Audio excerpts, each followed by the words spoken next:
Welcome back to the second in the series of Life After Death, where we're hearing the story of Clever and what he had to go through when his wife suddenly just passed out and he had to make the decision of pulling the plug, and that decision rendered his wife dead.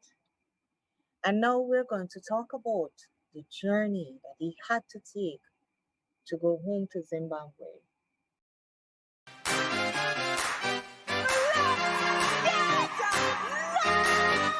Clever, courageous friend. All right, Talk to us. thank, How did you make that journey? thank you very much, Ingrid, and thanks again for having me on Let's Get Loud. So, yeah, that journey was one of the hardest trips I ever made. Um, I am fond of going home a lot, and but that trip was a very different one. In fact, on the 1st of May, I still remember the time. It was 2 p.m. Eastern time. That's when Patricia passed. Um, so I must be grateful of the support system that I have in Cayman, because they did everything. They were running around to process papers. There is actually a lot that has to go in the background for a body to be repatriated to the country of origin. So yeah, they did help, and I was on the plane to Zimbabwe, and I think Did you go alone for that leg? Because I know people went, but I don't know if they went with you or you did it alone. I had someone. I had someone that accompanied me.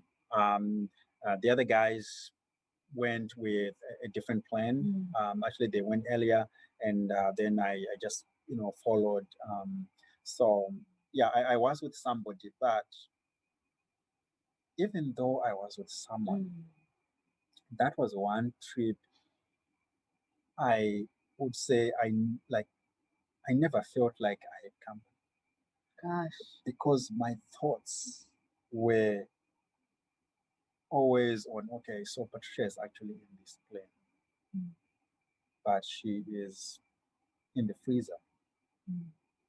That kept kicking on me, and when I'm changing flights, I would literally run out of the flight just so I can go and watch to see her being moved to another flight. And I could recognize the box that the casket was in, so I knew exactly when they are moving that, oh, there she is, they are moving her. How did that feel?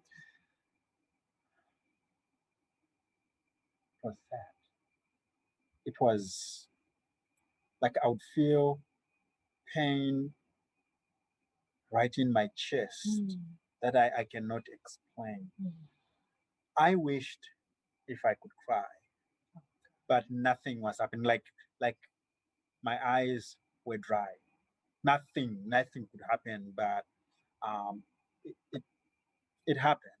So I remember, I think the toughest flight was from Johannesburg to Harare, because that was the last the last the last flight to get to Zim. That was the hardest. Unfortunately, she didn't make it in the flight that I was in, because when we got there and they're like, no, the body is gonna come in with the next flight. They didn't move it on time for it to catch the time. So anyway, um, um, but when I got home, that's when everything just came in, because now I think it's because I knew now I have people who are my family, who can now literally take over from me, because the entire time when people want to do things, they would ask me and I would be the one to make the decision. And now it was going to be that time when I don't have to make any decision. That's when I remember when I saw my mom I just went in and I just fell on her lap, and then I don't know what happened after that. I know after a while I just woke up and I was so tired. I was just like everything in me was aching. It was it was a roller coaster. It was tough. It was difficult. And the emotions that I had to go through. Uh, it's something I would never wish anyone to go through. Knowing this is the person I had known for over 6 years in our more like dating life, and she was my best friend, and now she's no more. Like she's not here. So it was very difficult, and also it wouldn't be any easier for a family. It wouldn't be.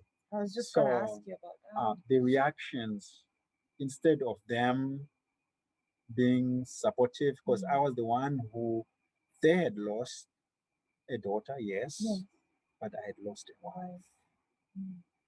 So there was a lack of a supporting mindset. To them, I had taken their child and let her die in a foreign land. So that's just how it was coming up to them. That plus the emotional guilt. Exactly. So what that now ended happening is I had to be the blamed sheep or goat. So anyway, that just made it a very big challenge for everyone. Even in arranging for a burial and everything, it was a challenge.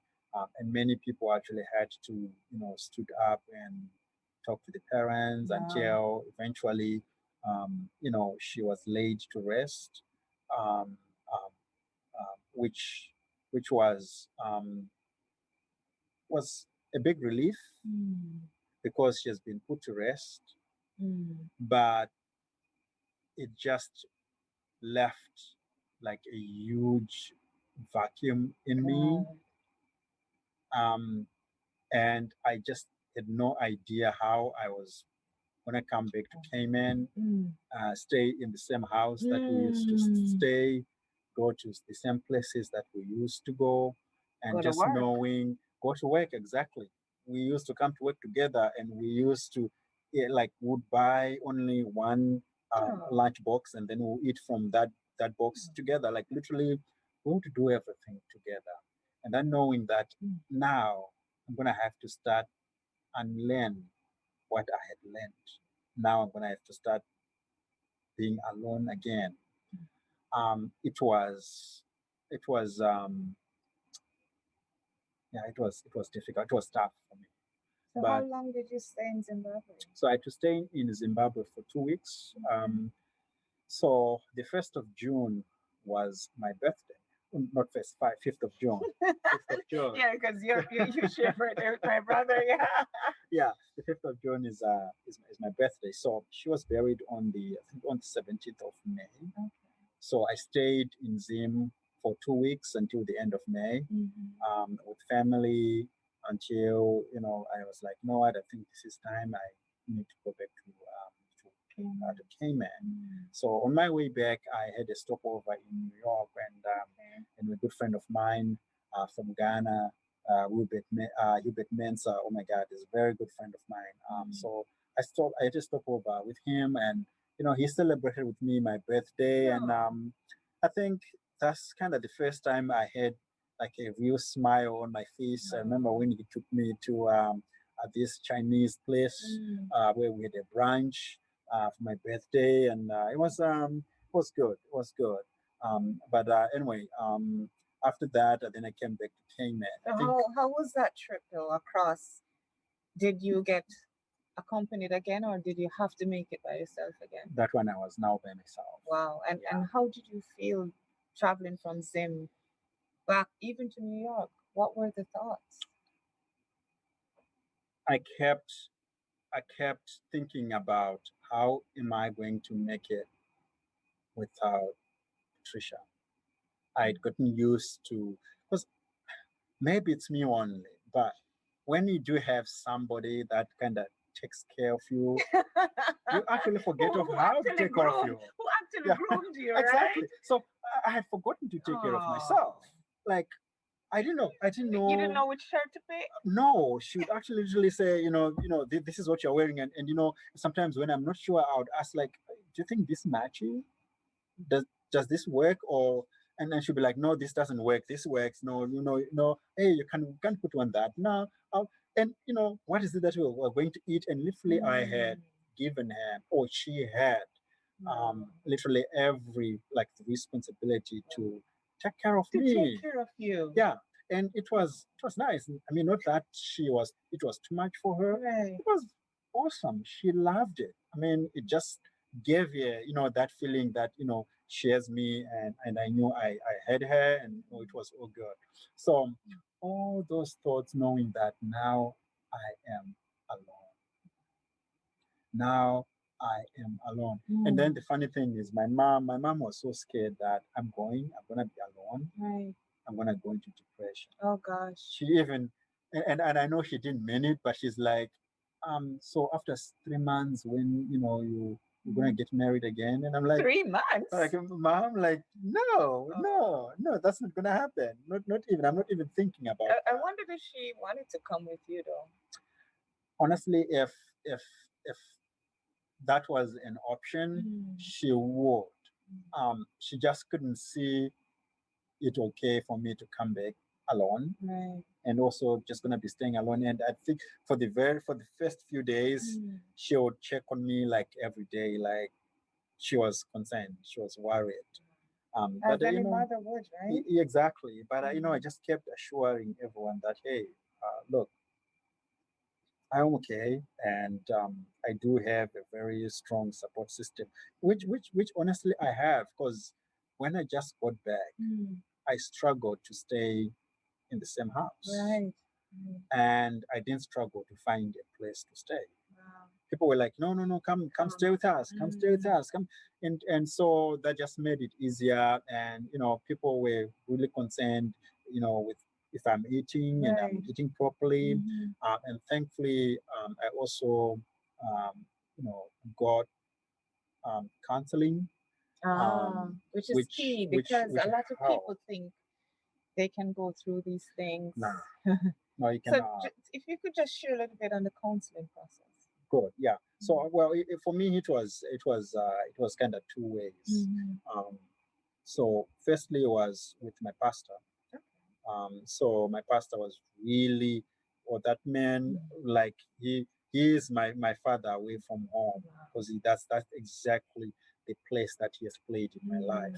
Mm. So he helped me a lot. Sometimes when we go through extreme pressure, Mm. and we're experiencing really deep, big problems, Right. it's not verses that we need, because verses sometimes make no sense. Yeah. Give me a verse. It's like you being hungry, and I said, "Let me pray for you," and give you no food, right? Exactly, Yeah. exactly. So it wasn't verses, and you know what? My pastor didn't give me verses. Mm. What did he He give gave you? me a word of encouragement. Wow. He gave me a word that, hey, I just need to um, um, you know keep praying, Mm. but at the same time I shouldn't um, what was you I'm trying to Be remember too his hard on his word yourself. exactly, too hard on myself. Mm-hmm. Actually, that were his words. Like, he made me understand that it's not me alone going through stuff like this. No, that I want to stick a pin right Yeah. there because that's the thing about Let's Get Loud, right? I want to bring awareness to the fact that no matter what you think you're going through, and you're the only person going through it, that you're not the only person going There's a phrase I learned. through it. I think it was a book that I was reading many, many years ago. I think I Mm-hmm. was in high school. And that phrase actually stuck in me. Oh, and wow. and that phrase was saying, there's comfort in large numbers. Comfort in large numbers. Yes. See? And So that's what Let's Get Loud wants yeah, to do. exactly. Bring comfort in large Exactly. numbers. So Yeah. if you know, or Mm. if you get to understand that, you know what I'm going through, I'm not the first. You won't be the I last. won't be the last. Mhm. And I'm not the only one going Not the through only this, one. and that it could be worse. Yeah. That just, um, just made me to keep moving. Mm. Yeah, and also my boss has this saying, which I like, that when if you're going through hell, Don't stop. don't stop, just keep Keep going. going. Yeah, exactly. Mm. Yeah, so I think in those dark moments, the biggest thing I would say for me was the support system I got, um, praying, the counseling. So my pastor was really there, and then I was also getting professional counseling. And professional counseling, it really helped me with um, just finding myself again. The very interesting thing is How that long did you spend in professional counseling? it was kind of on and off, but I think it spans over a period of a year, Yeah. on a year plus, where I'll just, when I really feel like it's getting to me and I can't do this anymore, I'll just go have a chat. And it was And this when lady. you had a chat, right? How did you feel afterwards? Because people think when you hear counseling, it's you're going crazy. No, actually, it's a very healthy thing to do. And see, the thing is, you have to realize that sometimes you can't do it alone. Say that again. Yeah, sometimes you can't do it alone. Sometimes you just need someone who would listen to you. And when you express yourself, because the thing is, this lady was very good, really awesome.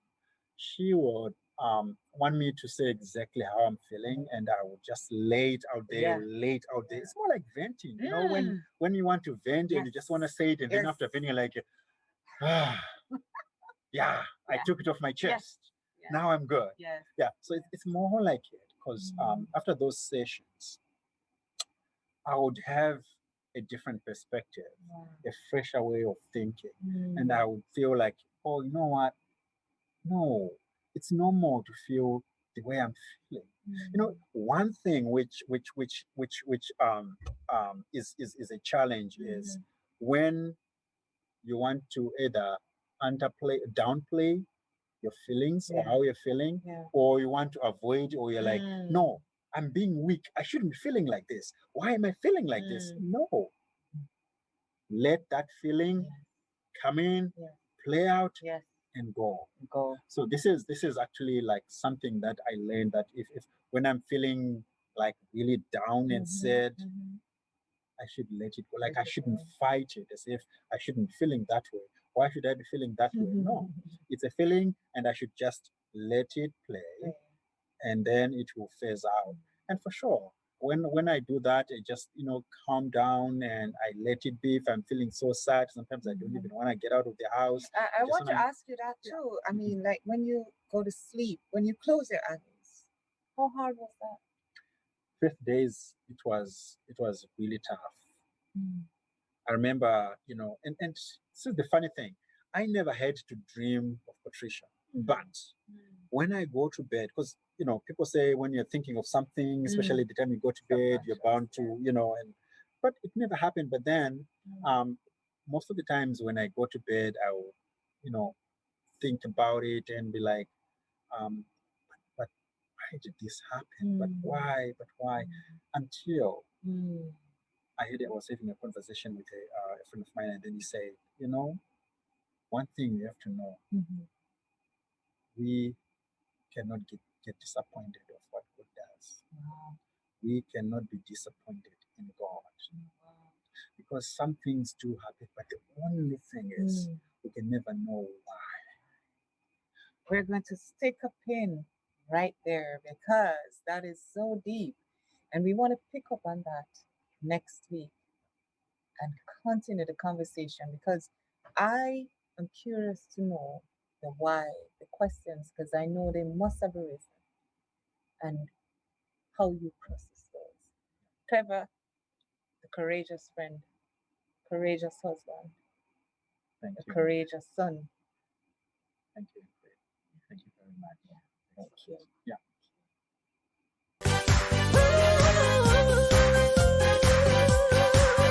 Let's get loud.